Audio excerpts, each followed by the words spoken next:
አይደርስ አላውቅም ብቻ ጅሮሽን ስልክ ላከላቸው። አንድ ሰው ቤት አልመጡ እቃውን ስጪኝ ብሎ የደወለ ሰው አለ? እስኪ ተናገሪ። የ45 ብር ሞሎኪያ ምን ያደርግልኛል? እኔ ሞሎኪያ ምን እንደሆነ ራሱ ከፍቼ አላየሁትም። እስኪ አሁን እውነቱን ተናገሪ። አላህን ፈርተሽ።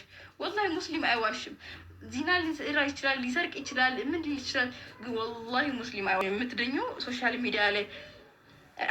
ሚዲያ ላይ ወጠሽ የሰው ቤት ገዝት ገብተሽ የሰውን ህይወት እንትን እያልሽ ያበጣበች አካውንት ሳትነስተሽ አንጀትሽን የተበላሽ መስለሽ የምትደኙ እንኳን ተሳስተሻል። ብር አያሳከምሽም። ባይዘወይ የተሰበረችን ስጋም ነፍስም የሚጠግነው አላህ ነው። ዶክተሮች ቢያጠጋግኗት እንኳን ለስተዝ አቦክር አላህ ነው። ግን ደም ስራችን አገናኝቶ ፈውስ የሚያደርግና አላህ እውነቱን እያወቀ ከሰው አትጠብቂ ማሪ።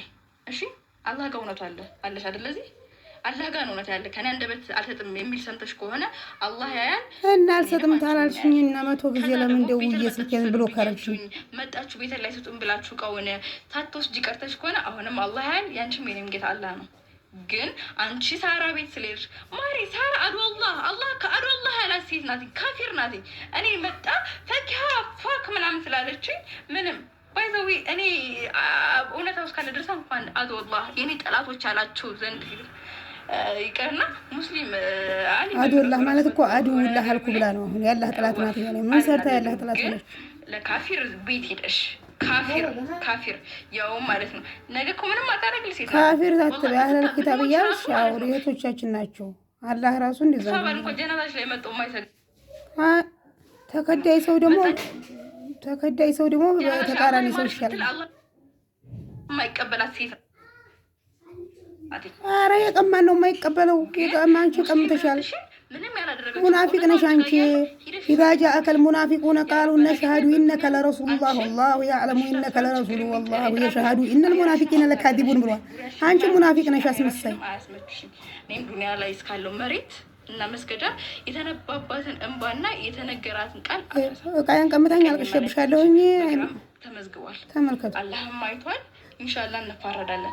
እኔ አንቺ ወጥሽ ሶሻል ሚዲያ ላይ አፉ በኝ እስካላልሽኝ ድረስ ስሙ ቀምታኝ አፉ ልበል ማልቀስን አልተውም። ቀምታኝ አፉ ልበል። ተመልከቱ ሰዎች እና የተላከልኝ ነገር እኔ እንደውለሽ ምንም ነገር ጠይቀኝ ያጣሽ ነገር የለሽም። ይሄው ተመልከቱ። ሪከርድ ያረኩት አለ ሁሉ ነገር አለ። እንግዲህ 72 ሂጄ 700 ምናምን ብር ራይድ ሲሄድ ስመጣ እንደዚሁ ከፍዬ እኮ ቤት ያመጣሁልሽ ቤት መጣሽ እያለ እኮ እንደ አሳዝነሽ ተቀብዬሽ ቤቴን ከፍቼልሽ ያቺ ሳራ ያቻትኝ ማለት ነው። እንኳን ቤት አልተከፍትልሽ ከቤቷ አንድ ቁራሽ ዳቦ ከሰጠችሽ ስሙ ወላሂ ነው ይቀጣልሻሉ። ስሙ ወላሂ ነው ሳሪን ያሳከመችልኝ ሳራ አንድ እንጀራ የማሰጥሽ እኔ ቤት ተቀበይሽ ቤት መጣሽ ያለው ሳጁ ስልሽ ምን እንደልሽ ይቆይ አይደለሽም? እኔ ወሰጃ አላልኩሽም? አይ ያልሽ አንቺ አይደለሽም? ግን ሰው ተናገረ